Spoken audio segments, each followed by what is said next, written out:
I mean, it was a very disheartening feeling, just terrible. But anyways, while I was in Egypt, while on a nature walk, I found a very odd looking cactus. It was only about a foot tall, and if you squinted your eyes, it kind of looked like the face of Abraham Lincoln. It took a little while of debate, but I decided to take the cactus home and make it a sort of totem inside of my house for my cats. However, I was still needed in the country for a few more weeks due to my cousin's clock-making competition, so I needed to wait to dig out the cactus until then. So, I spent a lot of time next to the cactus, day and night. I cared for it, bathed it, that sort of thing. But one morning I woke up, and my cactus was gone. I was very disappointed, and when I got home, I told Luna about it. She said that on the news the day before, she saw a cactus that matched the exact description, sold for $2.3 million at an auction house in Belarus. Which reminds me that a few years ago, I talked to this gal in New York who was a young Korean Hindu priest.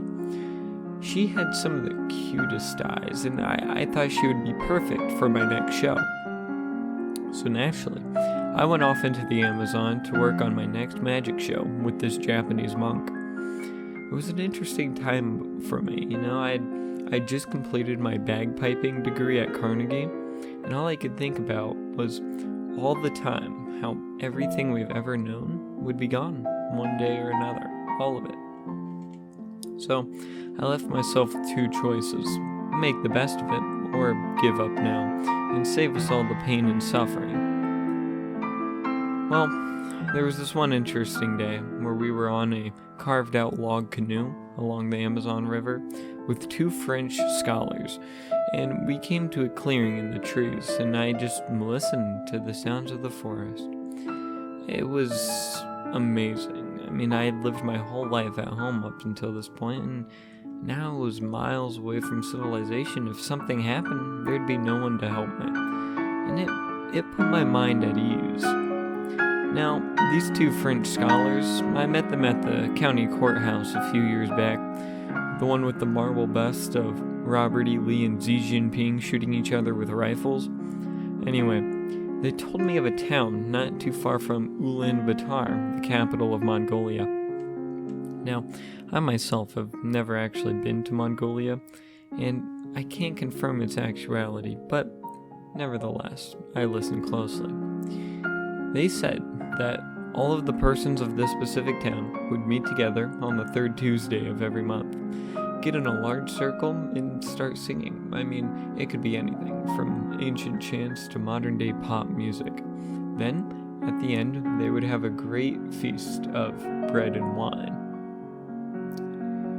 Then, the scholars said that they could take me to meet one of the folks from that town who is currently in the States.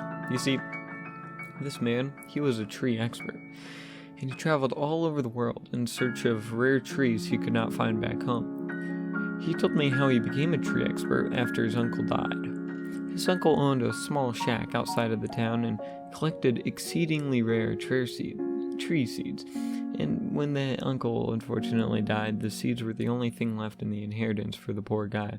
But he decided to continue his uncle's legacy and collect seeds throughout the world. Anyways, the man then had me hold out my right hand, and he placed a seed in it. He then said, "This is a pine tree. Get out." I was quite perplexed at what he meant, but I did it anyways, and I just started running as fast as I could. I had to have run at least 15 kilometers before I realized what I was doing. Now, by this point, it was quite dark out, so I decided to grab some dinner at a nearby diner. It was an odd diner, I'd say. I'd never been to it before, and all they served was raw duck. The guy who owned the diner told me that eating one raw duck every Wednesday at midnight was the only path to salvation. By this point, I had been in the diner for about 10 minutes, so I had to buy something. So I decided, what the heck, I'll try the duck. And the first bite was just astonishing. My taste buds were astounded by a taste I can't even describe. It was just amazing. But next thing I knew, the whole duck was gone, and I woke up at the nearby hospital. I asked the nurses what has happened, and all they said was that they found me in a field outside of the town. You know, this whole experience kind of reminded me of a guy I met last March who smoked tree leaves and played the banjo. I mean, this man was cut off from everything. He did not have any form of social media whatsoever, whether it be Facebook or Twitter. He also didn't have the television or the Sunday paper. He was just completely cut off. That got me and Luna thinking. We just had to get out. Really, I mean, we just felt like Jews in the late 30s. We really need to get out. All this social media is really messing with our brains and forcing us into a monotonous cycle of living.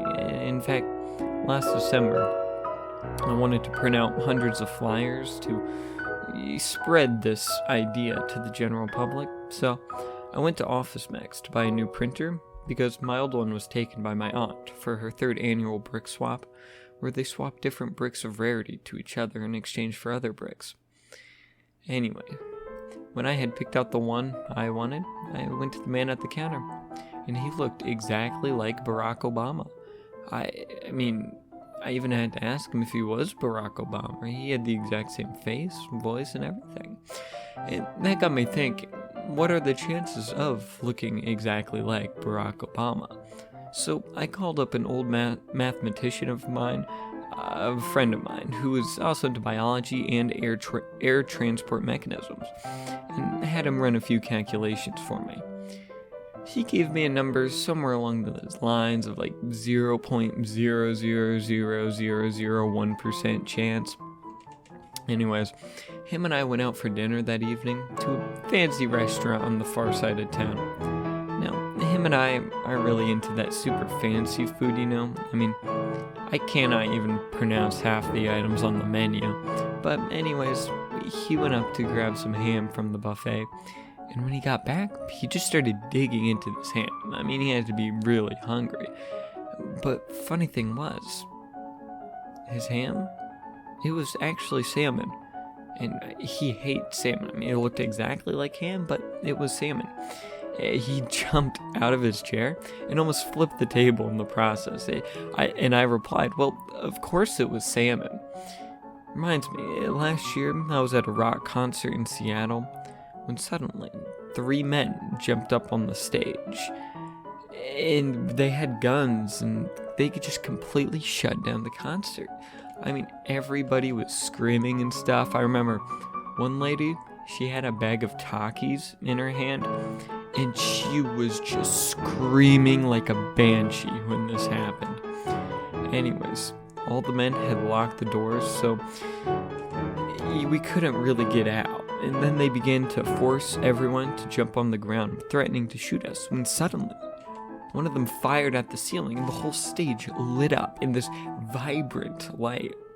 But it wasn't from the gun flare, no, it was from strobe lights and tons of confetti, and, well, we were all simply confused. I mean, who wouldn't be?